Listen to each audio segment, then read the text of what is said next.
What's up, guys? Welcome to the Real Christian Show. My name is Ben Petz, and I'm your host. We got some good things in the Real Christian Show. We've been going strong the past couple of weeks. A lot of interviews and other formats on the show. As you guys know, we have 4 formats. We do Q&As. You guys can submit the questions directly to my personal Instagram or on Spotify or Apple Podcasts. There's a part that you guys can comment. We do interviews every single week that we interview people that I believe we got to share their story, and we try to use this platform so others can learn from them and stuff. We do a solo podcast with myself that we've been doing a lot of them, talking about just faith, personal branding, sales, entrepreneurship, and just mindset stuff. And then the last thing that we do, we talk about current events. And as you guys know, we got Phil Lyman in the house. He's the one that we've been doing current events every single time. How you doing, bro? Doing good. Good to be with you again, Ben. I'm excited. We have a lot of things to talk about, and this is kind of like news for people because I think there's a lot of like media, bad narratives and stuff, and I love your input in a lot of these stuff. But a lot of these stuff a lot of big events have been happening in the past like week, 2 weeks, and we're gonna be talking about it because I think you do have a lot of knowledge on these things. But anyways, let's get right into it, brother. First thing. We'll start with a big one. Okay. Trump and Elon Musk's breakdown. Any thoughts on it? I mean, that's one of those things as you watch it happen, you're thinking this can't be genuine. Do you think it was staged at all? I mean, what I told a few of my friends that were really concerned about it, I said, in the world of espionage, there's things you'll never know, and you have to accept that there's things you'll never know. The more it went on, honestly, I thought, I think this is true to form for Elon to speak his mind like nobody else in the world would dare to do. Yeah. Throw caution to the wind and say something. So it's not off brand for Elon, and it's not off brand for Trump to respond. But in the end, I do think it was a PsyOp. I think it was a ploy to get the Democrats to start screaming to release the Epstein List, which they haven't wanted to release in the past. And so, I hope they will release the Epstein List. But I could be wrong. It could be just a bona fide clash of the titans with Trump and Elon. I think they actually had like a breakdown, like just like a fall between each other. I mean, if they didn't, they did a good job of selling it. Well, did you see his last tweet that he did? I think it was this week that he just posted that he regretted everything that he said about Trump and stuff. All the nice stuff? No, all the bad stuff that he said. Oh, really? Yeah, he posted. I saw it this morning. I didn't see it. He said 9 hours ago, I regret some of my posts about President real Donald Trump last week. They went too far. Yeah, which is also on brand for Elon. That's one thing I don't. In fact, I love Donald Trump, and I think he's very strategic. I think he's really artful in his deal making and things like that. But when Elon came on, is when I really felt like, okay, we're going to see some genuine changes here, and with Doge, and I was more excited, honestly, about Elon's involvement in the administration. Well, but like, how much did they cut in like budgets and stuff, though? Well, that's a good question, and there's no arrests. No real significant arrests that we've seen. I think it's all coming. The big beautiful bill has $4 trillion in. And that's another topic I want to talk to you about at some point. Okay. But it's staying on the Elon Musk thing, because I've been like trying to monitor like the situation and hear different people's opinions and stuff. And I low-key agree. I think like, first of all, this dude, I respect everything he's built, but we saw how emotional he went by something that just happened, and just, all right, you know what? I'm gonna cut the thing with the SpaceX, and I'm gonna cut this and cut that, and like leaders and people that, well, he doesn't run the country at all, but like he just showed like a very emotional side of him. That it's very dangerous for somebody who has so much influence and power, in my opinion. And that's where I was trying to, unpack that to try to figure out, is this real, or is this a performance? And I love Donald Trump, but he's the closest thing we've ever had to a king in this country. And the next closest was probably Obama, and maybe they're tied. So you have one real kind of person who sets aside the Constitution to do whatever he wants to serve the left. And I don't know that you could really combat that type of organized effort without an organized effort that matches it on the right. And so I do see Trump as the organized effort on the right to combat that organized effort on the left. And I know that's how wars start, is everyone justifies, ramping it up. But I do feel like whatever Trump's done with his tariffs, I'm not a fan of tariffs. I'm a libertarian at heart, and but I'm a fan of what he's done with tariffs because it is war. I feel like we are genuinely at war around the world, and with China and with some of the other big forces out there. And Trump recognizes that and seems to act accordingly. Elon, on the other hand, is one of the most sincere people. He's like a kid. Yeah. He's really interesting. I mean, you watch some of his interviews where he gets affected emotionally and stuff. And I think he's on the spectrum, whatever that they say, Asperger's or whatever, which if that's the case, it does take away some of the filters, which is really refreshing in the political space. And, on the larger scale, this kind of meritocracy that we've seen, where business people are running the country, I'm all for that. I think it's so amazing to have competent business people making really, really important policy decisions versus people who have been in politics their whole life and have sold their souls to, the international United Nations and World Economic Forum and all of those things. So yeah, I'm still very much Team Trump and still very much Team Elon. I think that was a situation for so many people. It's like, hey, I hate to see my two biggest, Yeah, like the bromance ended pretty quick. Yeah. Like they marketed the heck out of it. It ended like in a couple of months from. I mean, it ended when his job got done with Doge, and then like that's when the whole fall started to come. Do you think it's genuine, or do you think it's a PsyOp? Oh, I think they're just showing their true colors. I hope so. I like Musk, but I agree with a lot of what people have been saying, that at the end of the day, people voted for Trump. Like they didn't vote for Elon. They voted, and it all started with like the big, beautiful bill that I want to talk to you about. But at the end of the day, it's like all those things, because I've been studying that bill. And yeah, it does put the country in like 4 or 5 trillion more in debt and whatnot. But all those things are in the bill. Those are things that Trump ran on in his campaign. There are not things that they just came out of nowhere. A lot of it is like defense, immigration, border. So it's like I don't know. I mean, we can talk about it. Have you studied a lot about that bill? I have not really sat down with the bill itself. Yeah. I've listened to what a lot of other people are saying about it, and the philosophy, it's like if Trump bought a rundown hotel in New York, he'd spend, hundreds of millions of dollars to bring it up to speed, and then it would be a profitable organization. And I feel like that's the idea of spending $4 trillion or adding $4 trillion of debt, which nobody wants to see that happen unless that $4 trillion of debt is to renovate the mechanism, that the economic engine of America. I think the problem is just what Elon was talking about too, is that they're paying in interest the same amount of budget that the Department of Defense has for the United States, which is almost $1 trillion a year, which I think is like 900 and something billion, and the U.S. is just paying that in debt. In interest. Yeah. Which is nuts. When I did the math, being a CPA and kind of crunching numbers, and I got into this early on in my career, so probably back around 2002, in that area, before you were born.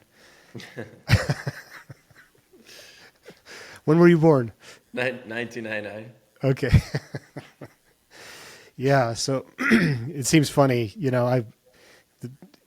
listen to old people talk about, I remember 40 years ago. Now it's like, yeah, I remember 40 years ago very well. So he's still just getting started there. But I remember I think it was when the national debt hit 6 trillion, and I sat down and I did the math, and I said we've crossed that point of no return. There's no coming back from 6 trillion in debt. There's just no way. It's so unsustainable.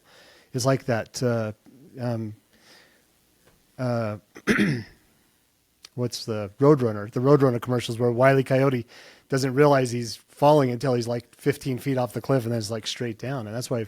Yeah, how do you come back from it? Yeah, you're right. But we're still going. Here we are 20 years later, 25 years later, 20 whatever, still going. And so then you have to look at the I guess from a business model, what is the United States worth, and what are our resources worth, and what is the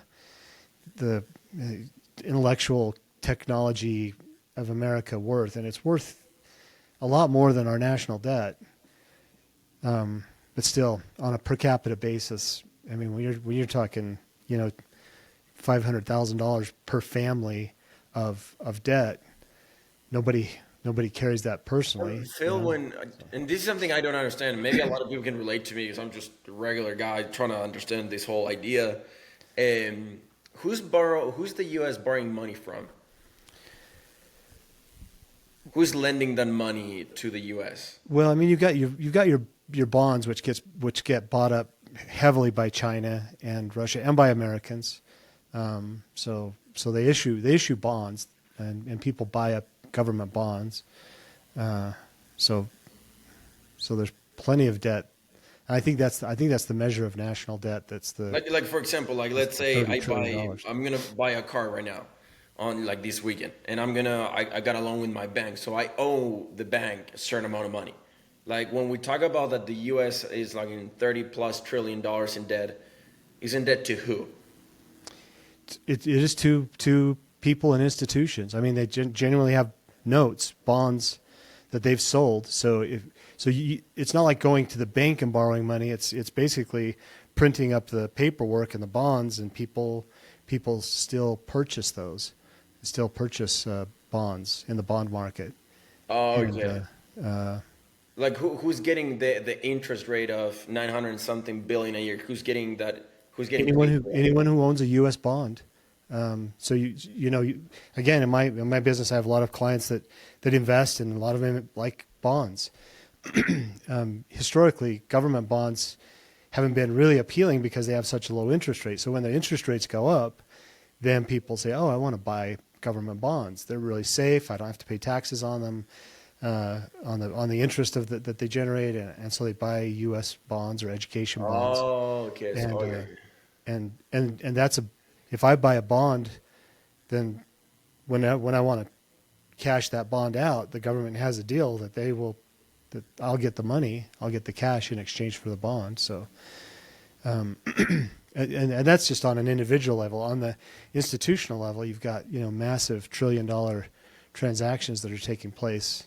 I don't know if it's individual transactions worth trillion, but billions and billions of dollars in a single transaction where nations are exchanging bonds and buying bonds. So it's out there on the market, and people keep buying U.S. bonds because they still have faith that the U.S. government has the assets to back up their debt. Interesting. Okay. And that's the other thing I was going to talk to you about, because like the big beautiful bill, it's 1,000 pages, and like don't get me wrong, I like a lot of the stuff that's in the bill for sure, but I've always seen this problem of they come up with this bill of thousands and thousands of pages that doesn't give time to anybody to read it, and they just pass it, and then like how are you gonna see what's inside the bill, the budgets, where the money's going, transparency, when you have to read like it's an entire books and books of pages in this bill? And I don't know, like I don't know if there's a way to like, or why are they so long? Because they can hide so many other things, and that's where corruption starts, because people don't read what's in it, and then they approve something, and then the money goes here, and then the money goes there. And I think that's what a lot of people are having troubles with, is like, dude, we don't even know what's in it. Yeah, we talk about this and this and that, but we want to see the full thing, but it takes days and days to actually go through the full thing. That's true. So why and that was my question. Why do they pass all these bills that contains thousands and thousands of pages that a lot of the people in Congress and Senate, they just don't read? And now they put a hold on it. It's in the Senate, right? If I'm not mistaken. I think so. Yeah, The past the Senate. House. Yeah, and I think they have until 4th of July to pass it or read it or make changes to it.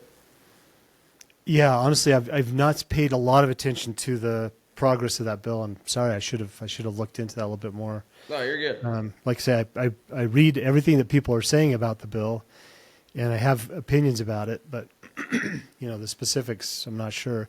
The one thing that that is really, really clear to me at this point is that there are pirates out there, and they have plans, and they have organized operations, and they're working so hard, and they, especially at the global level, when you look at the World Economic Forum and some of the things that are coming down. So my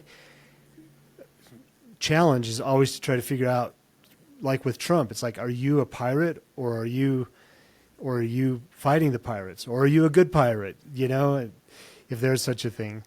And I mean, the guy is phenomenal. He's been in the real estate business, the casino business. He born in Queens, New York, raised around the organized crime and the mafia. I think he understands that world probably better than about anybody. But the question is he part of that, or is he going to fight against it? Do you think he's part of it?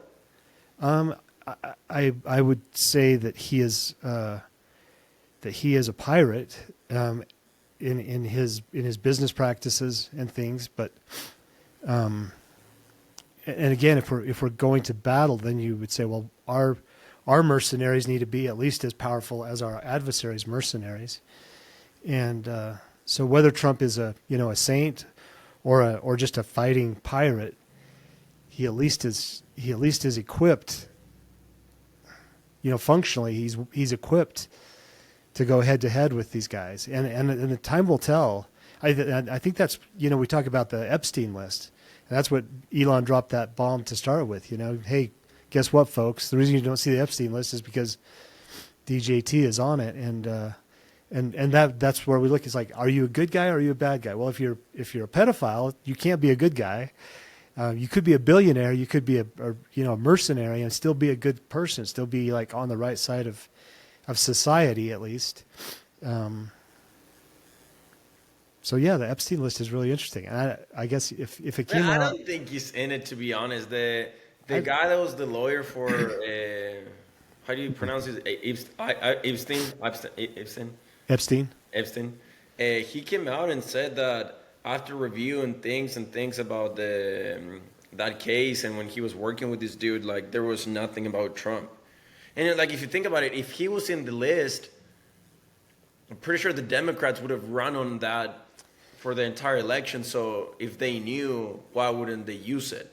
Yeah. Exactly. If he was actually on it, I think it would have come out a long time ago, and they would have used that as ammo against him, in my opinion. Yeah. Yeah.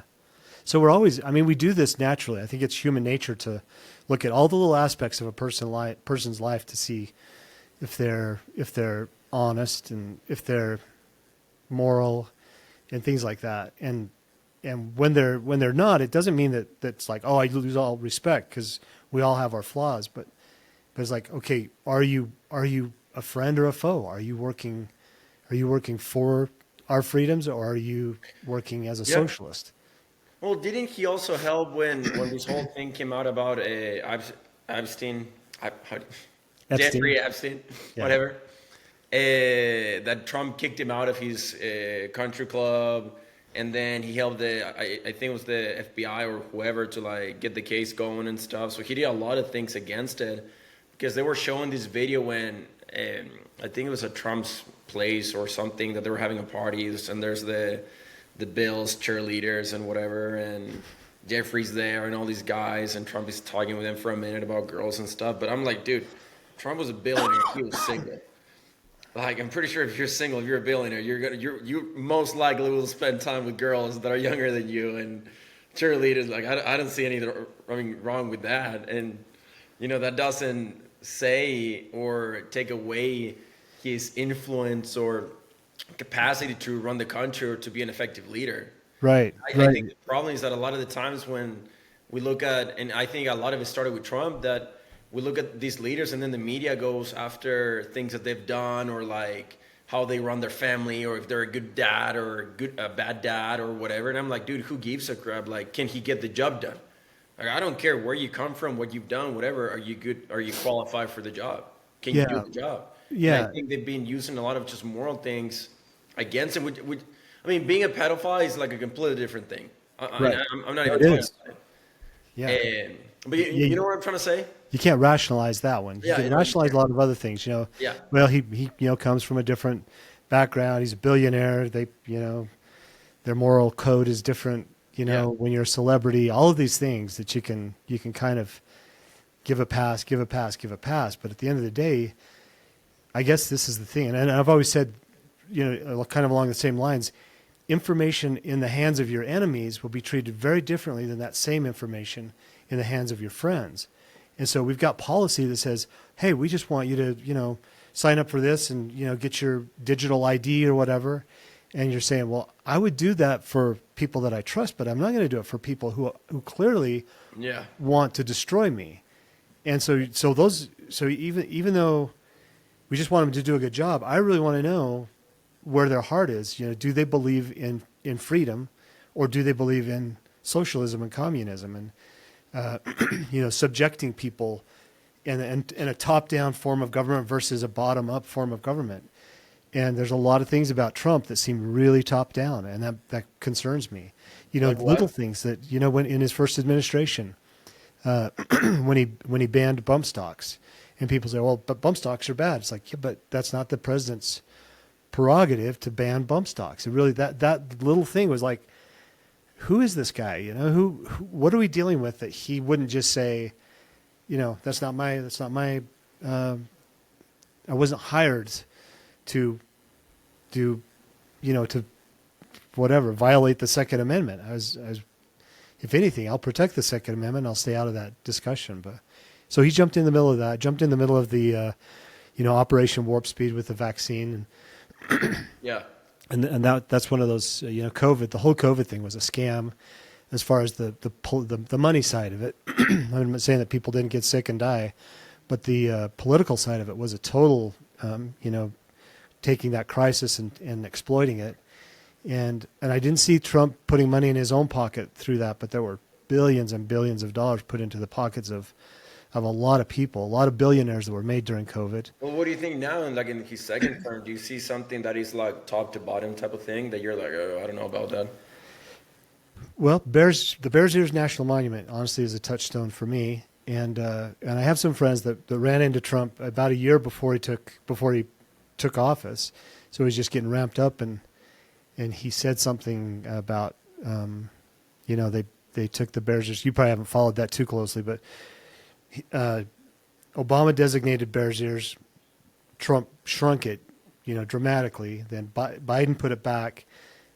Trump said he would do that in the first 9 days to these ladies that were talking to him directly. They had him on video at Trump Hotel. and that would have been a huge statement to come in and say, for me, it would have been a huge statement to say, no, we're not going to take away a state's ability to, exercise its own judgment on minerals and exploration and things like that. So he comes in saying, drill, baby, drill, but then he doesn't reduce the monument. Then I think, well, you don't really believe what you're saying. You're just saying drill, baby, drill to get followers and applause. So, and other people I know have their own areas, but that's public lands is a big issue to me. Yeah. And it's not just because I am rural, so therefore public lands is a big issue.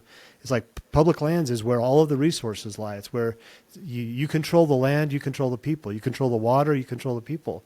Yeah. And so I want to see a president who pushes control of that back to the local level rather than taking it to himself. And right now, a good way to demonstrate that would be to come right off the bat. I mean, Obama designated that just days before he went out of office. Trump reversed it about a year later after doing all kinds of studies and stuff. So all the studies have been done. Biden put it back in place like the first day, like in the first 48 hours of taking office, he reinstated the Bears National Monument. So it's not a small thing symbolically. And to me, Trump has the fact that he didn't do that in the first 9 days or in the first 100 days. To me, is I'm concerned about that. I look at that and I think, again, the verdict is not out yet. Just waiting to see. Are you for us or are you for your other elite billionaire friends? I think he's for us. I really do. I haven't lost confidence in him. I'm just still so you're watching. Just questioning and having some statements. Have you been following what's been happening in LA at all? Just the riots and stuff? Yeah. Oh yeah. Pallets of bricks being delivered for people to throw at police, and it's astonishing. And then after 2 days, National Guard deployed, Marines deployed, and everything. Yeah. How many National Guard is it? What, like 4,000? 2,000? I don't know the number, but I think it's 2,000 or 4,000, and then 700 Marines. And it's Trump that did that, right? I don't think it was Gavin Newsom. The thing I wanted to ask you, because I've been looking at everything that Mayor Bass, what she's been saying, and then what the governor of California has been saying, and they blame everything on Trump in a way of like, dude, everything was peaceful and whatever, and this dude, like National Guard, is supposed to be controlled only by the governor, but then Trump activated, so then they filed a lawsuit in California against Donald Trump about it. So they're like having this whole battle and whatnot. So I wanted to hear your take on it, and if you've also been following it. I mean, it's astonishing when you see like Maxine Waters come out saying, "Oh, this is a peaceful protest." It's not. Like we've all seen the videos. They're burning We've seen cars, it. Yeah. It's like don't believe your eyes. Listen to me. This is peaceful, and it's all Trump's fault. He's trying to make a big deal out of nothing. Yet when the tables are turned a little bit on January 6th, it's like the worst day in American history when people were actually peacefully protesting. They were painted as horrible, trying to overthrow the government people. Yeah, you get actual people down here burning cars and waving Mexican flags and throwing bricks at the police, and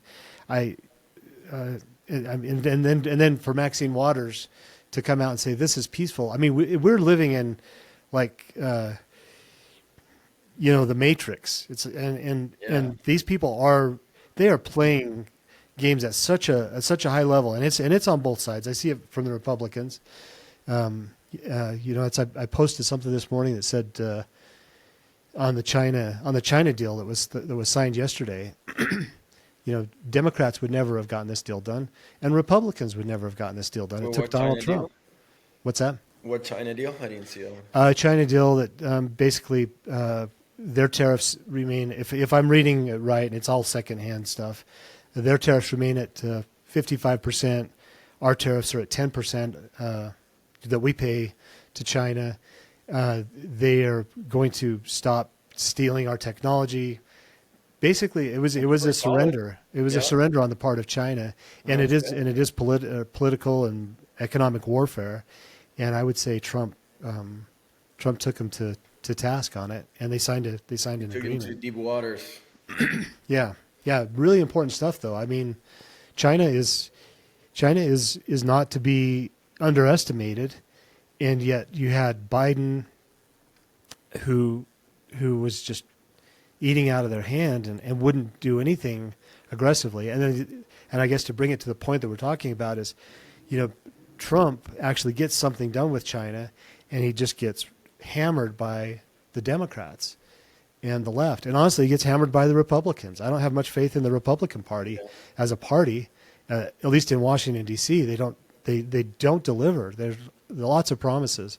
So you got one person that actually goes out and delivers on their promises. In the last, since Ronald Reagan, it feels like Trump is the only guy that when he says something, you can kind of take it to the bank, which gets me back to the Bears thing. It's like, okay, Trump, even though the whole world may not care as much about that designation as I do, it still has been very symbolic, and it's got a bunch of uranium, and it's uranium that Clintons sold to Russia, and so it's not a small thing by any stretch, and it bothers me that that Trump hasn't done something on the Bears' ears.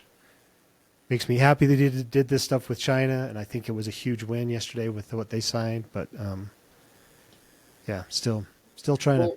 Going back to the immigration part of it, Phil, and I want to ask you this question. I fully agree. Like, if you come illegally to this country and you're a criminal and like doing all these different things, you should be deported. And I think at the time when Biden was letting the like open borders, how many people were coming a month?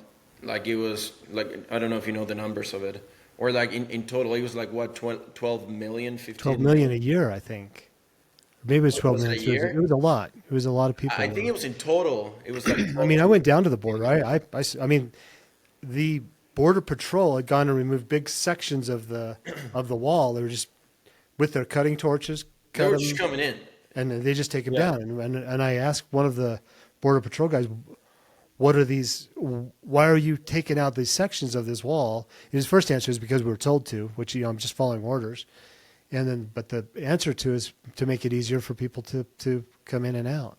Okay, but what's your take? Is I've seen a lot that's like one stance that I have is like, for sure, you got to come to this country legally. That's exactly what I did, and it cost me a lot of money.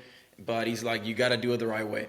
But then on the second hand, I've seen a lot of, and I don't know, I haven't fact checked it or like done a lot of research either, but it's just kind of like what I've seen. That they've been also taking and targeting a lot of people that they're not criminals. They came to this country legally, and they're just kicking them out because either they look Latino or they also have like green card they have the green card, and they're still kicking them out. So it's like stuff like that. We're just kicking everybody out. I'm like, dude, that's there's like two lines to it. You know what I'm saying? Yeah. So I don't know if you've seen those cases or you've read about it or seen about it. Oh yeah, yeah. And I'm no fan of federal law enforcement agencies. I support ICE. I think ICE is really an important organization. But I don't support bullies who get a little bit of power and start destroying people, kind of arbitrarily. And I've seen it happen in my own community, so I'm very sensitive to it. I know what it looks like. You cannot just like say, oh yeah, everybody that's getting deported is illegal, criminal, or whatever. I think there's a lot of just good people that also have the legal status and whatever, and they're just getting targeted just because they look like a Mexican or Latino or whatever, and like it's also happening. It's interesting because you can't give somebody a club to hit people with and then say, but don't hit anybody with it. So it's not surprising that you get agents with large egos or whatever that go out and abuse that power on the police side.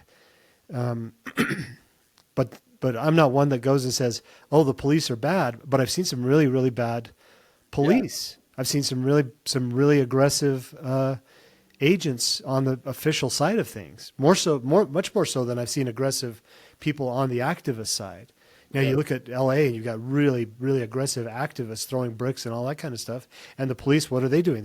They're standing down. So you've got this thing that just is ramping up, and emotions get high and get tense, and people see the abuses that happen. If you're a cop and your friend gets nailed by a brick, the next time you get a chance to club somebody, you probably will be more likely to do that than you would have been before. And all of those things are just, again, it's just ramping this stuff up. And if you look at the media, they're doing everything they can to like ramp this up. Let's really ramp this up into something big, a crisis. And from a government standpoint, they create crises so that they can come in and be the solution to the problem. And if you take this on a big scale, I can't remember what there's a term for it, that the strategy, it's two people's names. I'll have to look that up, but it's basically a strategy to get America to go completely socialist country, overwhelm the welfare system with people, make benefits to families with children, now a welfare entitlement, illegal immigrants, a welfare entitlement. And once you get all of that entitlement, and then you create the conflict and break the system, the solution is that the country comes in and says, we've got to do something really big. We're going full socialism. And socialism is evil. I mean, the author of that is the devil, and I firmly believe that. It's contrary to freedom. It's contrary to what I think, as Christians, that we believe is kind of inherent by the virtue that we exist, which is what the Declaration of Independence says. Inherent rights, inalienable rights. And so you've got this big war going on, and at stake is whether we're going to be a socialist country or whether we're going to be America. And there's plenty of socialist countries to look at. There are very few countries that have ever achieved anything like America has achieved. I agree. And so But we're looking at that going away. That comes in with the people that you bring into the country. You lose their culture, you lose patriotism and all these different things. And, that's one of the things that I think that the left has been trying to do is like, how can we take patriotism out of these countries? Let's bring people that are not from here, that do not give a single crap about it, and let's give them the ability to vote, to participate in all these different things. And now the pendulum is on the other side when it comes to the whole ICE and immigration and stuff. I'm kind of reading what happened in June 6th, because this all started in June 6th in LA. I think they went to Home Depot. Yeah. In Westlake, over 100 people, mostly undocumented immigrants, were taken into custody. So it was like they've been doing and conducting like big raids to get illegal immigrants, and that's when the protests started, like right after it.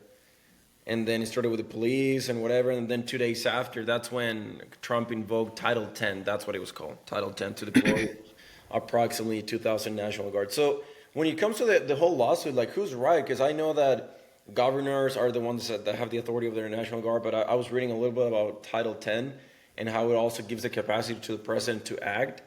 So it's like those two things in the law protect the president and the governor.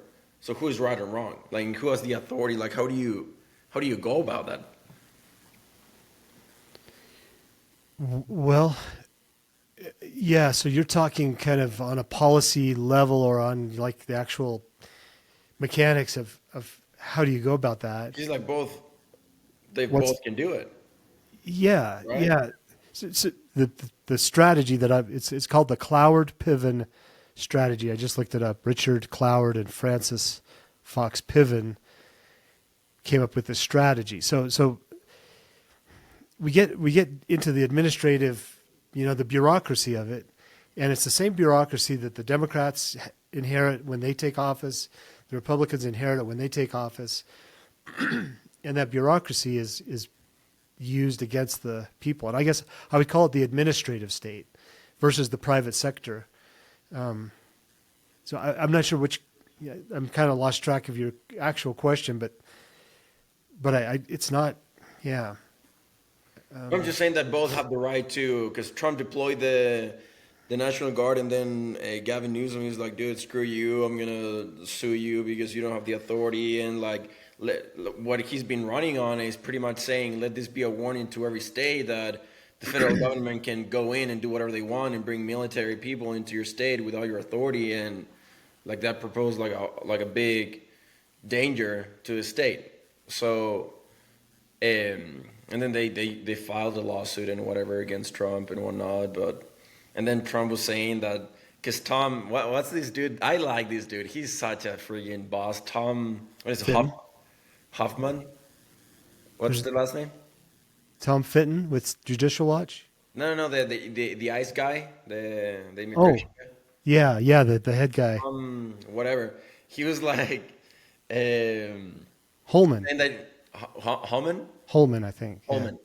That he was gonna arrest Gavin Newsom if he interfered with the immigration stuff, and then they asked Trump, and he's like, "Yeah, I would do it. If I was Trump, I would do it." So I mean, here's the thing: federalism, that has the three branches, executive, judicial, and legislative, also has the state authority versus the federal authority. And if you believe the preamble of the Constitution, all of this is put in place to secure the blessings of liberty to ourselves and our posterity. So if a state says, well, we want slavery and it's our state, so federal government, you should just mind your own business. It's like, no, that's the time when the federal government has to step in and say, no, state, you can't take away people's liberties and freedoms. The Constitution guarantees them the right to these things. Well, if the federal government comes in and starts taking away people's rights and freedoms, then the state has an obligation to step in and say, no, federal government, the Constitution guarantees these things to these people. So it's such a simple and beautiful contract, the Constitution.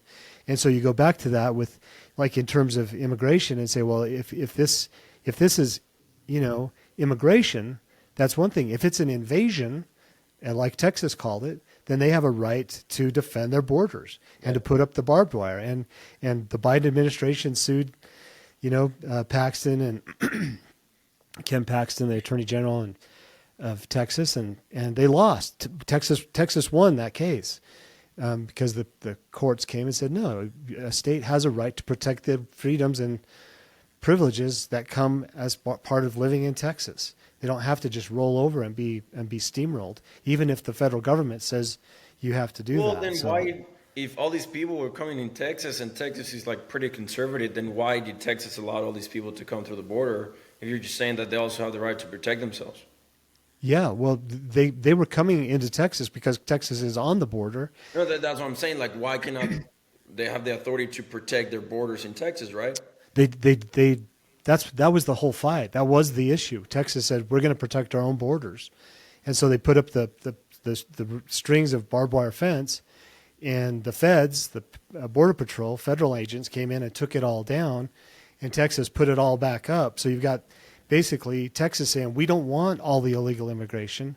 And Biden is saying, well, tough, you're going to have all of the illegal immigration.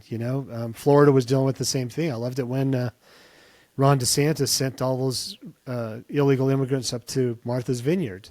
That people right off the bat, it's like, oh, no, we don't want those illegals in Martha's Vineyard. We want them down in Florida. We want them in Texas.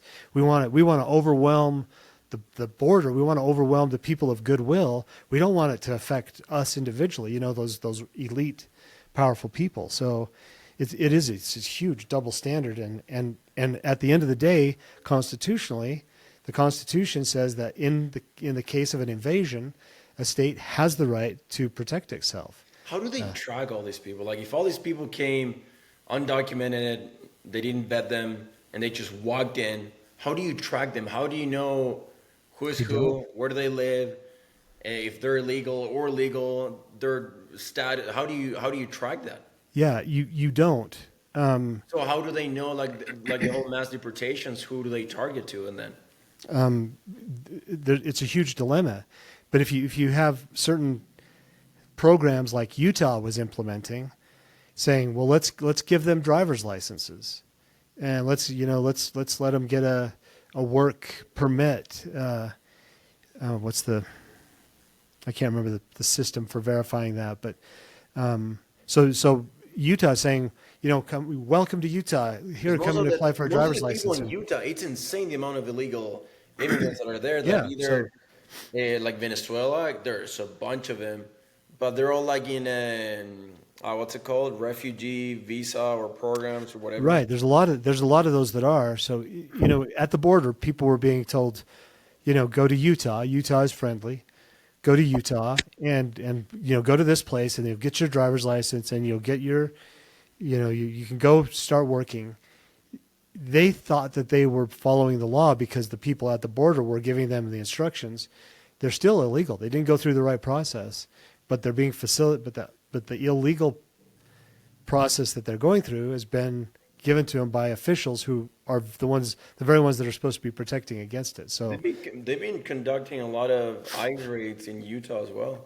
Yeah. So if you're a genuine thug, criminal person, you probably would opt not to go get a driver's license in Utah. You'd say, no, I don't want to be detected. I came in here and nobody knows who I am or where I am, and I'll go about my criminal activity without, filling out the paperwork. So, and this isn't paperwork to immigrate. This is just the paperwork that the state of Utah basically said, well, we're going to find out who all the illegal immigrants are by giving them driver's licenses and paying for their houses and their education and their kids' health care.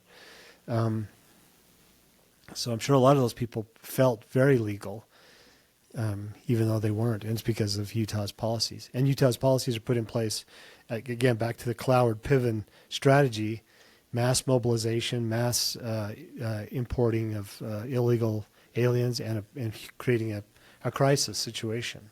And that And came Utah with was a crisis. Cox, right? What's that? That came, like all that immigration stuff came with Cox, or Yeah. I mean, there's always been illegal immigration, and there's bona fide motivation. You know, if somebody's a refugee genuinely trying to save their life by sneaking out of their country, that's a different scenario than someone who's, you know, a pedophile and a fentanyl dealer coming to America to you know, prey on our kids. And the funny thing is that the radicals, they conflate the two with each other. So when you say we're going to get this fentanyl off our street, it's like, oh, you're trying to get rid of these poor innocent single mothers whose lives are endangered. There's no proportionality. They make no distinction, and policy sometimes makes no distinction as well. But did you see the church statement when they came out when the whole immigration thing started? Yeah, I think so. Just that we're welcoming and Yeah. yeah. Do you think that's, and again, I'm just asking questions, but do you think there has to be some influence and how Utah receive immigrants and all these different people and everything that just happened? Do you think the church has some influence there because of like how they view Sure. people in general? I mean, the church in Utah is a really important component of the whole social structure and the fabric of the political structure, and there's a lot of politics in the administrative side of the church. There is, yeah. And it bothers me. I mean, it bothers me when I see the church officially take a position, you know, that's pro immigration, illegal immigration.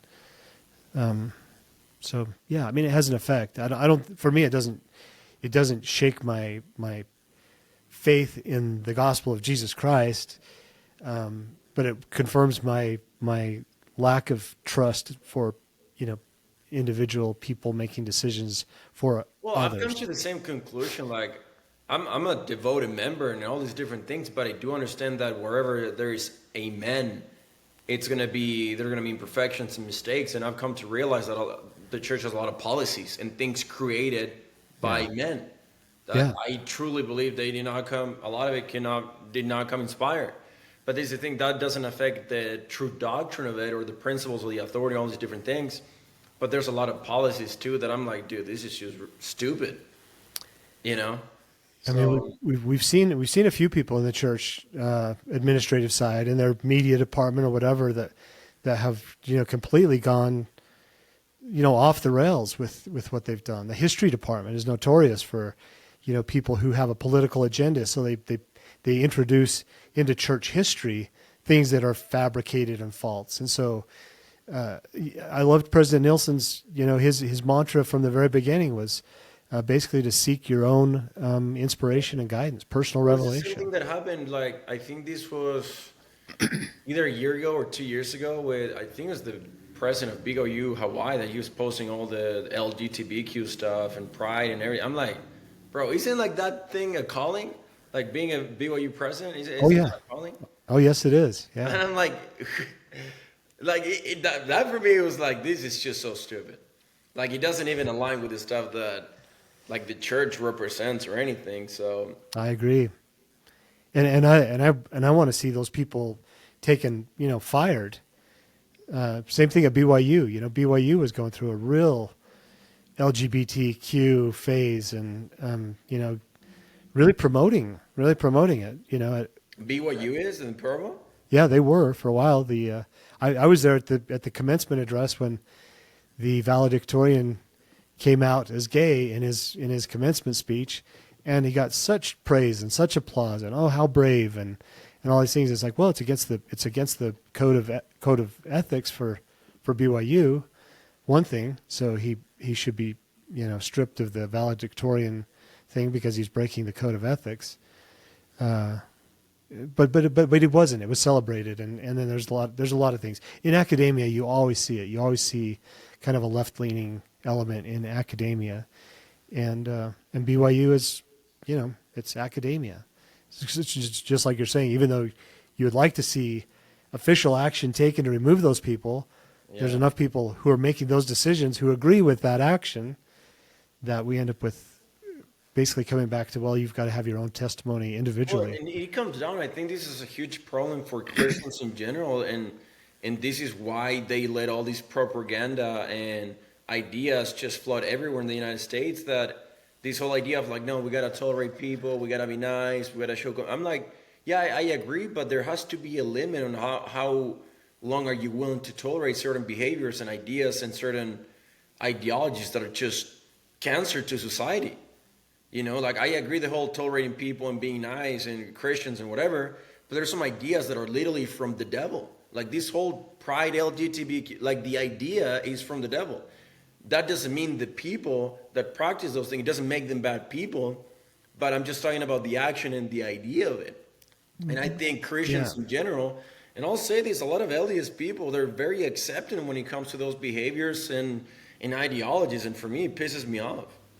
Because it's in the Bible that Christ said, hey, I didn't come here to bring peace. I came here to like bring a sword. Right. Divide, like just stand into the truth. Like you said in the beginning of Matthew. It's divisive. Yeah. So I think LDS Christians in general have done a pretty poor job when it comes to they just keep tolerating stuff like that. And for a long time, I think now it's better for sure. But that's something that I personally just don't like. Kind of what I see is people that get a little bit of authority, they think that entitles them to become a guru, and okay, now I'm a guru. Now I'll tell you how you should think and what you should feel, and I am speaking, so it must be important. The epitome to me is Governor Cox on that. I'm always just astonished when he starts pontificating about morality and this and that. It's like, who cares, Cox? You have a job to do. You're the chief executive. You're not our new religious leader or I don't like that. It rubs me the wrong way. It rubs me the wrong way at a very small level. When someone calls me up and says, hey, you should stop talking about the raids in Blanding or something. It's like, well, you don't know anything about that, but you think that you can evaluate what I'm doing, and I don't tend to do that. Look around and try to evaluate somebody's actions or ideas or ideology. To me, freedom is the main thing. So if somebody wants to live a homosexual lifestyle, that's their choice. I'm not gonna. You can do whatever you want. Yeah. Yeah, but if they say they're going to try to promote that ideology now in our grade schools and our elementary schools, then that's where it's like, no, you can't. I will stand up against that. And it's not because I'm anti your choice. Is like I'm going to preserve individual choices. I'm not going to sit back and watch children get groomed for a lifestyle that really is a very rough lifestyle. It's not. It's not.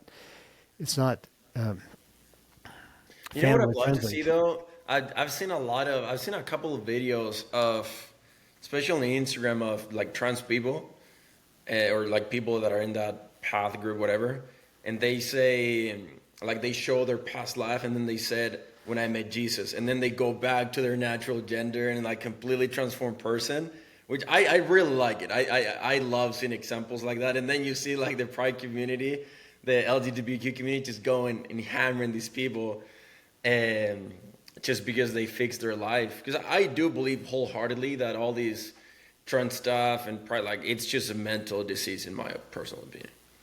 Like, I think people are not okay mentally, and that's what they have, like a identity problem with gender and how they look and whatever, and they're not comfortable in their own skin. I think it all comes down to your mental health. So I personally don't take those people very seriously, but I really like to see on Instagram when I see those people that were there and then they came to Jesus type of thing, and then they transformed their life back to being normal and choosing the gender that they were born with, you know. So And I forgot why we started talking about the whole pride stuff, but were you going to say something? Well, just along that line, since we're off in the weeds here with this anyway, Matthew 13. I was preparing my remarks for a convention for the chair race, and I was going to talk about the parable of the sower who sowed seeds, and the enemy came in and sowed other. Anyway, as I was reading that, but the thing that came out was much more powerful than that. It was when the disciples asked Jesus, "Why do you teach in parables?" And he said, "Well, because Isaiah said that the people would have eyes that they wouldn't see, ears and they wouldn't hear, hearts and they wouldn't feel." But he said, with parables, maybe. I'm paraphrasing. I'm taking liberties here. Yeah. Basically, he said, maybe they will see with their eyes, and they'll hear with their ears, and they'll feel with their hearts, and they'll be converted, and I can heal them. And so Jesus wasn't looking for followers. He wasn't trying to increase his influence. What he wanted to do was to heal those people. And when you feel it with your heart, when you feel Jesus in your heart, now it's like, I'm not selfish anymore. I'm not just self-focused. So it's a totally believable thing that a person finds Jesus and they give up that lifestyle, because it's a very selfish lifestyle. It's not like You know, I don't mean to say that to demean, because I have lots of really close friends that are gay and are very unselfish. So scratch that. But when you find Jesus, it changes you. If it's in your heart, you feel it in your heart, you're converted, and the reality of life is that there's so many, because this is like our third, fourth episode that we do on like politics and current events and whatever, and there's always like messed up things going on in the world. With Ukraine, Russia, wars, pride stuff, gay people, I mean, not gay people, like transgenders, freaking riots, this and the corruption, all these different things. And I'm a problem solver. So even when I'm talking about this stuff, I'm like, okay, but Phil, how do we solve this? What's the solution to this? And I've come down it just hit me right now. Like, I really believe if we can find the root of the problem of all this stuff is that more people need to come to Christ. Like, how we fix all this stuff, I think we need to bring back more religious principles, in my opinion. Like, we live in a world that is so far from the teachings of Jesus that's why we live in the world that we live in today. And a lot of people, they try to impose their own ideologies or opinions, but I'm like, dude, if we can just go back to the truth, if we can go back to him that lived a perfect life and try to apply what he did, we could fix all these principles like literally so quick. Like, a bill is not going to fix it. A president is not going to fix it. Military is not going to fix it. More debt is not going to fix it. I do believe the answer is always going to be literally come to Christ, in my personal opinion. Starting at the family level, starting at the individual level. If you can truly develop a relationship with him, we can truly fix a lot of this stuff, to be honest. I mean, Christ is the founder of, he's the Prince of Peace, and he's the founder of our individual freedom, and our, he paid the price so that we could be free. It's not a small thing to individually just me, myself, that I feel, redeemed, and I feel like I have, that peace that passes understanding, and that comes, you're right. I mean, it comes from Christ. I mean, we find lots of substitutes, and in a good way. We talk about freedom, patriotism, and it's it's the same thing. You've got to feel it in your heart. You got to feel freedom in your heart, not just memorize the Constitution. You got to really feel it. But if you if you follow that course, it leads to Jesus Christ. But even with that, you said it's a substitute. Because for me, I've been really pondering and reading the Bible, the New Testament, that I haven't read in a long time. And, for a long time, I've been very black and white, good or bad, left or right, this or that. And I've come to realize, just by reading the scriptures and improving my relationship with Christ, I've come to realize that a lot of this stuff, there's a lot of gray, to be honest with you. There's a lot of gray. And it has changed my mindset. Like, for example, with the whole, when the law was, hey, if you commit adultery, we're going to kill you and we're going to throw stones to you. And Christ was the first one that's like, do you guys have sinned? Oh, crap. Well, then don't do it. And then he talks to the lady and she's like, hey, I forgive you, but go and do it no more. And he introduced this principle of love and respect and understanding, but also be very firm and like, don't do it no more. I forgive you, but don't do it no more. That a lot of people also forget. And same thing with, for example, I was going to talk to you about like this stuff with Gaza and Israel, that for a long time, a lot of people's like, yeah, Israel, all these different things. And I started doing a lot of digging, like researching like what's going on in Gaza and like Israel attacking. I started seeing kids and like kids getting bombed in hospitals. And I'm like, you know what? There is a lot of gray. It's not just like, yeah, Israel and free and we're going to kill everybody and whatever. He's like, dude, what's up with the kids? Like there's a right way to do it. There has to be a middle ground common point that we can find. And it's not just good or bad, which a lot of people think that way. Oh, right, like conservatives, the good way, and the Democrats are the bad. To be honest, I don't think so. I think I like to be also in the middle because I see both sides, like their perspective, and they're also like pretty much a lot of corruption and bad things on both sides. And I think in every extreme, there's a lot of danger. But there is a lot of gray. I think when we look at Christ, and at least in my life, I've come to truly develop a sense of understanding for people. Like, same thing with immigration. Yeah, I agree, laws and everything. But I also agree that I'm like, dude, a lot of these people is very unique cases, or they're taking people that maybe they were legal and they're just getting on the van and getting everybody. So it's just tough. I don't think there's like, oh yeah, this is the right way, the bad way, whatever. I think there's a lot of gray, in my opinion. You know, it's interesting. As you're talking, I grew up in a small town, this little town of Blanding, Utah, and it's far from everywhere. So we're small and we're isolated, and and probably 50 years behind the times in a lot of ways. But when I got up to the city and especially in the legislature and stuff, I noticed like a requirement that you have to have an opinion about stuff. And you have to evaluate this and what do you think about this and what do you think about this? And it was really a little bit foreign for me to be like, oh, since you're a rep, then you have to have an opinion about all these things. And I think, again, you know, if we're using Christ as an example, he was not really evaluative. You know, the woman caught in adultery, as we said, there's nobody here judging you, and I'm not judging you. So go and sin no more, and very, very healing. But in politics and in policy things and in the media, social media, there's a lot of pressure to like have an opinion. What's your evaluation of this? And I don't know if you know Kevin O'Leary, Mr. Wonderful on Shark Tank, and I'm a big fan of Kevin O'Leary. And back when the Dylan Mulvaney thing was going on with Bud Light, he said, you know, most people just want to buy a beer. They want not to have that discussion about, you know, LGBTQ. They just want to drink a beer and kind of like, thank you for not making me have the discussion about this. And yet brands, you know, were coming out and saying, oh, we're going to take a position. Well, that's not their role to do. And we see it. Maybe in politics, it is necessary to have an evaluation of things. But man, it'd be nice if we could get to a society that was less inclined or felt less pressure to. I think you can take a position of try to understand. Sure.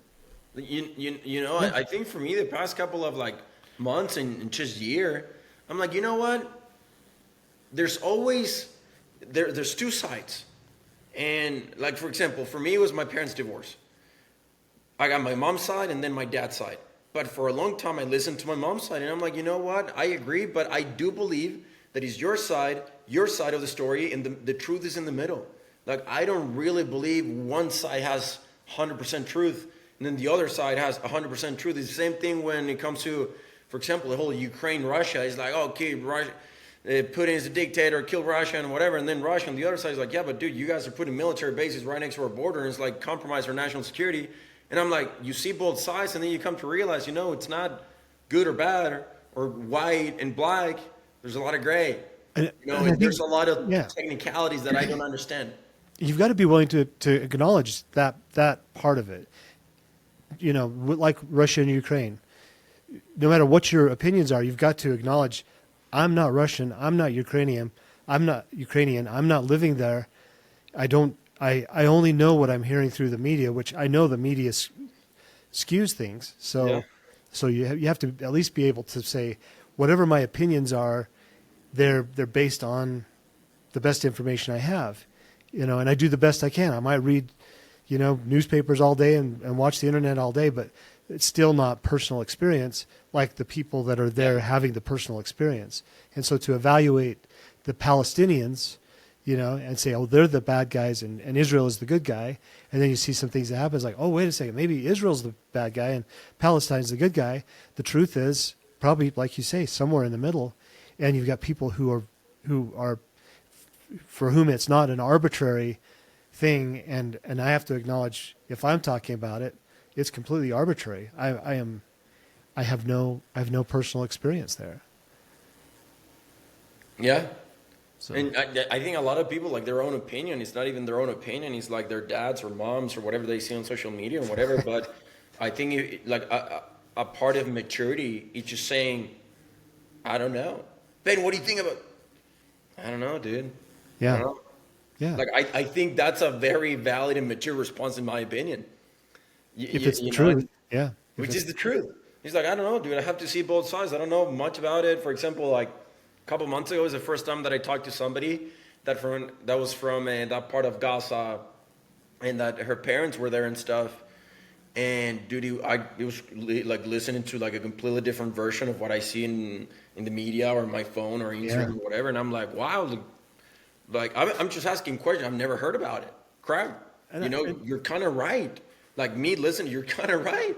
And it is, it is. I think very human nature to want to talk, and we're really curious, people. So Joe Rogan, the phenomena, the Joe Rogan experiment, really shows people do want an opinion, and they want to know what your opinion is. They want to know what Joe Rogan's opinion is. They want to hear these things, because at the end of the day, we're all navigating. We're all trying to navigate this existence. We want to survive. And if there's a threat, if Palestine, or excuse me, if Israel is the bad guy, if Israel is the threat, in all my life, like you said, I'm like, I stand with Israel. I'm with Israel.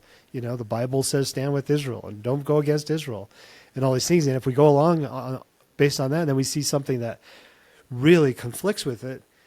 I always say then we have a reconciliation that we have to do in our heads. Being an accountant, I know a lot about reconciliation. It's like, if things don't match up, it doesn't mean that they won't match up at some point. You just have to be able to acknowledge there's a reconciliation that I've got to make in my own mind as far as my support for Israel. It's so funny you bring that word reconciliation, because that's something that I've been going through in like my own faith. And for example, my girlfriend, we're not in the same, like, we're both Christians, whatever, but we're not in the same religion, quote unquote. And I told her, like, hey, I want us to be one in the same faith, because like that's a huge thing. I don't want division. Right. And we had a conversation, and I just told her, I'm like, you know what? Let's find truth together and approach this with an open heart. But hey, I'm willing to be wrong. I'm willing to be wrong, and I'm going to challenge all of my beliefs. And I hope you're also willing to. Are you willing to be wrong? And a lot of people, like, in my opinion, they're not willing to be wrong.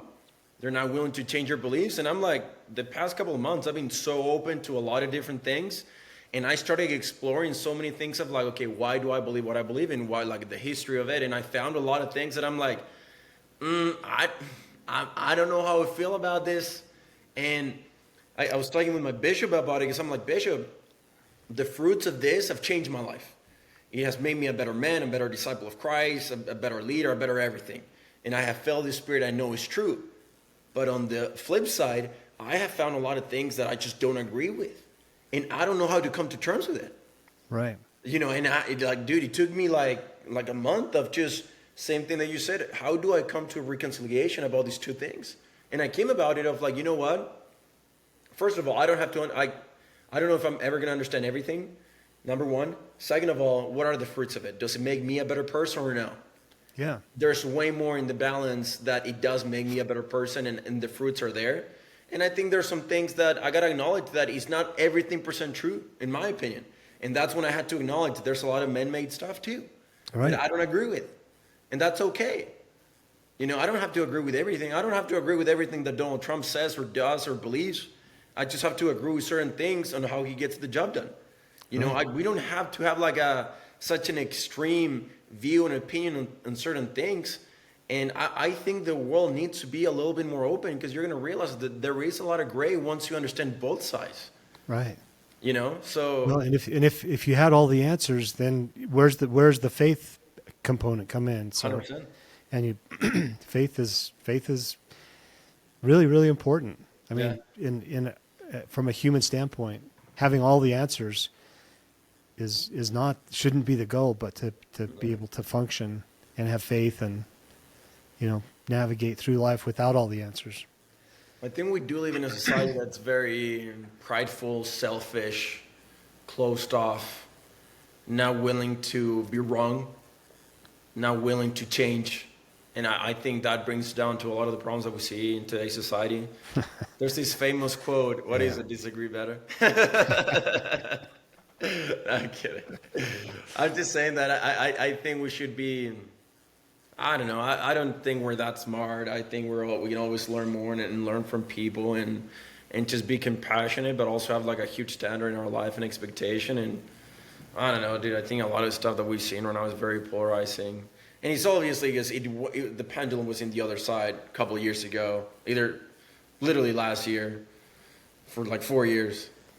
So I think we're going to see more of it in the next couple of years for sure. But I hope after that, this country and society can just stay more in the middle of, hey, I don't have to agree with you, but we can get along. And that's fine. That's okay. And more understanding. You know, if in the pride element, if we believe that we have the answers and we don't need, you know, help, then we're unlikely to like look for answers, especially from Christ. And yet He says, again, you know, if you hear with your ears and see with your eyes and feel with your heart, then He's in a position to heal you. That means to take away that pride, to take away those stumbling blocks, and as you do that, then you start to like go in the true path. I mean, now you're dealing with truth, as you said, and that is that. I mean, if people really, really want that, I think that's what they'll find is the truth. I mean, but you don't find it from a contest of who's smarter. I know more than you know, or you know, I know what's better for your family than you do. I don't know. Yeah. But yeah, I mean, those are the things I want to talk about. It's funny because we went on a different route at the end. I think it's truly the solution to a lot of this stuff, which is Christ, understanding, realize that a lot of the stuff in life is not as black and white as we make it seem. And there's a lot of gray. Not everything is gray, but also there's a lot of it. And there are some things that are actually black and white, like teaching kids about their gender, and there's more than 500. Okay, that's wrong. It is very black. And it's not like, oh, gray, yeah, maybe we can. No, it is very black. So there are some things that are kind of like good and bad, but also I think a lot of it comes down to perspective and understanding people for sure. I mean, the dilemma that I always find myself in is like, you know, what do I do? What's my responsibility? You know, is politics a worthy pursuit, or is that a distraction from what the real pursuit is? I came up to, you know, after, you know, the governor's race and then the chair race, and I love my business. I love being here in my CPA firm. But I walked up my stairs and I opened up the door, and there's a big picture of my wife and I with like 13 grandkids crawling on top of us. And I thought, well, that's everything. That's I don't need the state of Utah to love me. I don't need the world to approve it. I don't need money. I don't need this. I've got this really great venture underway, which is, you know, these grandkids and their parents, you know, my children. So again, when you if you could peel away all of the fake stuff in the world, you would be back to the family, which is the central unit of society, and that's you know, that's Christian, that's gospel, that's So life is complex, but the truth is usually really very simple. We just have too much noise and confusion coming in, and that's always going to be that way. So I think we're compelled to go to war sometimes. We're compelled to fight. We're compelled to persuade and convince and do all these things. But hopefully that's not our entire persona. Hopefully behind that is what we're really trying to protect, which is our family, the people that we care about. So what's next for you, Phil? No idea. Yeah, I mean, we've got a couple of lawsuits going on election integrity, and what I said, I was up at the Capitol on Friday, and I said I'm not concerned about the elections because I ran for governor.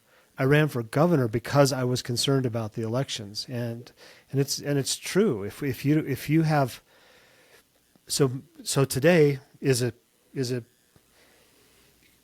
an anniversary of the death of Dr. Red, one of my good friends who took his life 16 years ago, on the heels of a really vicious federal raid. Is that the dad of Jasmine? Jasmine? Yeah. That's Jasmine's dad. Interesting. Yeah. Okay. Yeah. So we saw the raids happen on June 10th. Dr. Red took his life the early morning of June 11th. And all of that was brought about by bad policy. So you can't just say, well, I'm just going to take care of my family and worry about this. It's like, no, you've got really horrible policy. You've got like wolves, surrounding your family who want to devour you. And so you can't just naively say, I'm just going to be a Christian and, sing songs all day. It's like, no, you go protect your family. And all of us have to figure out how to do that best. And this is where I think the atonement of Jesus Christ is most important, is we do what we think needs to be done. And if we do something that's the wrong thing, then we can immediately repent of that and come back and say, well, okay, I probably went too far. I did something wrong. That's not a reason to stop doing everything. It's a reason to repent and keep doing even more. So from a policy standpoint, kind of where I'm at, I'm fighting bad policy. I'm fighting the things that threaten our community. I'm getting older, and so I am moving into a different stage of my life, which is, when you are a grandpa and have all these really beautiful grandkids that look up to you, there is a time in your life that you say, I think I could help shape these young minds and people and be a part of their life and help them and maybe do more good, or at least leverage the good that I want to do with all of these people than by going off and fighting the fight on the front lines of the state capitol or whatever. So I don't know. That's kind of where I'm at. I've always said it's not my fight; it is the fight. I'm in the fight wherever it takes me, and wherever God wants me, that's where I want to be. And my heart longs to just be more with my community and my family. But I still see the threats, and the threats are coming right now. The threats in Utah are coming straight from the Cox administration, and it's disgusting. It's horrible. How long do they have left? What is until 2020? 2028. 2020. But when I say the Cox administration, they're an extension of the Herbert administration, which was an extension of the Huntsman administration, which was an extension of the Levitt. I mean, it really goes back to that Envision Utah crowd that was organized by Mike Levitt, and I think that they probably believe that they're doing good, but they believe that they're doing good for all of us, that they are the elite, that they have the inside track, that they have all the information, all the money, all the power, and the rest of us should be grateful to them for all that they're doing. And to me, that's the opposite of what America is based on. So 100,000%. Well, brother, great episode. Yeah, well, I pontificated a lot here today, so. The what? I did a lot of pontificating. That's just kind of what we're saying. That was good. It was a good show. Is there anything else you want to say before? I mean, you kind of like say your last speech right there, but is there anything else you want to leave the audience with before we finish it? Well, I guess maybe just a little, just very, very briefly on the context of the raids in Blanding. All of it was done, promoted by the Bureau of Land Management, who was being influenced by the environmentalist groups, who are being influenced by Russia and China and the globalist George Soros groups. San Juan County sits on some of the richest uranium resources in the country. And as soon as the raids were done, then they started talking about taking over the uranium and shutting it down. And then Hillary Clinton brokered the deal with Vladimir Putin to sell uranium-1 to Russia because Russia wanted to control all the uranium. So we come back and say, well, yeah, we're going to protect artifacts. Well, this wasn't about protecting artifacts. This was all about locking up the uranium resources. And this is where I get into this idea that a bad policy hurts people. And because the people who were most harmed by that had nothing to do with uranium, nothing to do with that whole agenda. They just needed to create a crisis, and they did it by attacking Dr. Red and 26 other families in town. When was this? Blanding, Utah, my hometown. But when was it? 2009. To June 10th? June 10th. Yep, the raid's on June 10th. Oh, from yesterday. Okay, that's what you told me. It's the anniversary. Yeah. So anyway, the context of that is just it's driven. This is my Gaza Strip. You know, I live here. I watched it happen. I was on the front lines. I was watching these things happen, and so people can evaluate my response to that. They can evaluate my feelings about it. But federal agents went in. Okay. Yeah, 300 federal agents in a town of Blanding, which is a tiny little town. 140 agents signed the book in Dr. Red's living room that the morning of the raids. 140. Think of having 140 federal agents in your home in the course of a few hours of a morning. That's a lot of people. That's really intimidating. So and he took his life. Cerberus, that's what you were talking about? Operation Cerberus. Artifact in 2009. Dan Love was the agent that ran all that. He was the mercenary. He was the the assassin, so to speak. But he was awarded Agent of the Year after it was over. So clearly the higher ups were pleased with his performance. 3 suicides came out of that at least, and a lot of devastation. Wait, why? Well, if you've ever been prosecuted by the federal government, you would understand that a little bit better. But yeah, the informant, the FBI informant, killed himself because he felt so horrible about what he'd done to Dr. Red and his family. So, what does Dr. Red have to do with what was his role in all this stuff? So Dr. Red was a local person, good, upstanding member of the community, a figurehead for the community. So, and his wife and his daughter loved to be out in the outdoors and finding things, collecting things. They weren't digging for artifacts, but she loved to buy South American, Inca artifacts, all this stuff. So she had this massive collection. The narrative that the environmentalists wanted was that this area needs to be locked up and protected because of all of the looting that's going on. So if there's going to be a protection, then you've got to protect it from somebody. They decided they would protect it from the looters, and so they made up a story about looting, a multi-million-dollar black market artifacts ring, and Dr. Red was apparently the kingpin of that. But it's all a fabrication. It didn't exist. There is no black market artifacts ring. There's nothing. There's nothing in their narrative that justified the response that they had, which was very, very aggressive. And so when they charged him, they said you will lose your license. Your wife and daughter are going to jail for at least 35 years.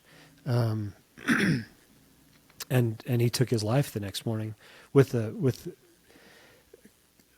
message, basically, that maybe with him out of the picture, it would reduce the burden on his wife and daughter. So, and it did. It was effective. I think it was a wake-up call to what was going on. And that's crazy. So yeah, it was crazy. And then, then the informant, Ted Gardner, took his life a few months later. and another individual who was raided, I think in Colorado, took his life. But this gets into more than you want to get into right now. I know, but the feds, when they raid somebody, when they decide they're going to destroy somebody's character, it's basically like a crucifixion. Like, we're going to go in, we're going to make an example out of this person. They will actively promote the idea of killing yourself, and they did it with Martin Luther King. All of these, official messages. He didn't know it was from the FBI, but he's getting these official, things. It would be better for you if you killed yourself. It'd be better to be out of this. And in a not quite as blatant way, they did the same thing with the people that they were trying to destroy here in this town. So it's really dark, and it's. Now I'm reading it. It says critics argue that the force was overkill, humiliating, and traumatizing, especially targeting respected locals with militarized methods. Yeah.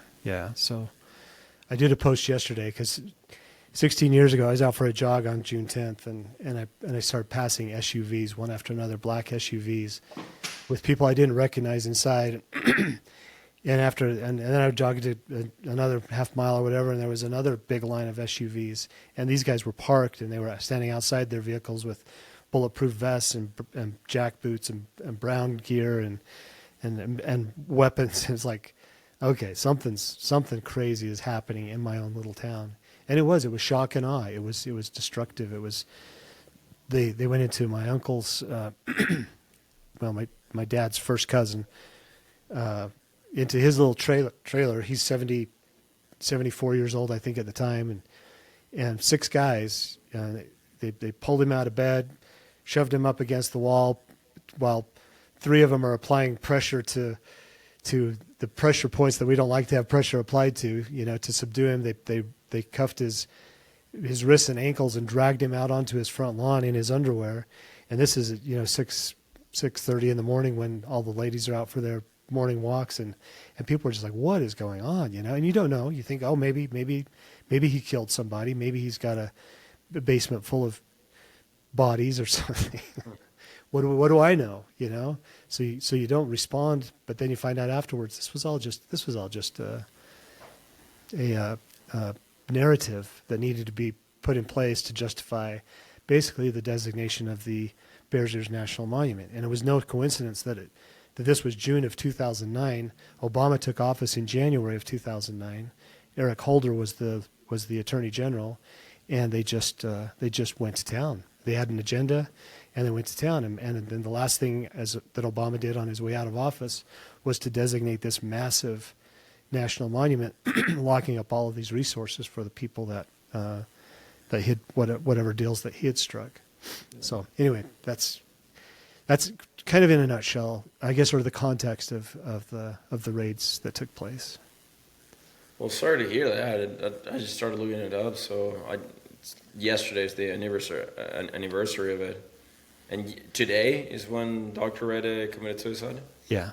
Yep. I mean, that was like June 11th. Yep. Yeah. Good man. Good family. Have you met Jasmine? Yeah. Oh, yeah, she's great. Yeah, she's awesome. She has a lot of energy and life. Yeah, you should have her come on and tell you the story.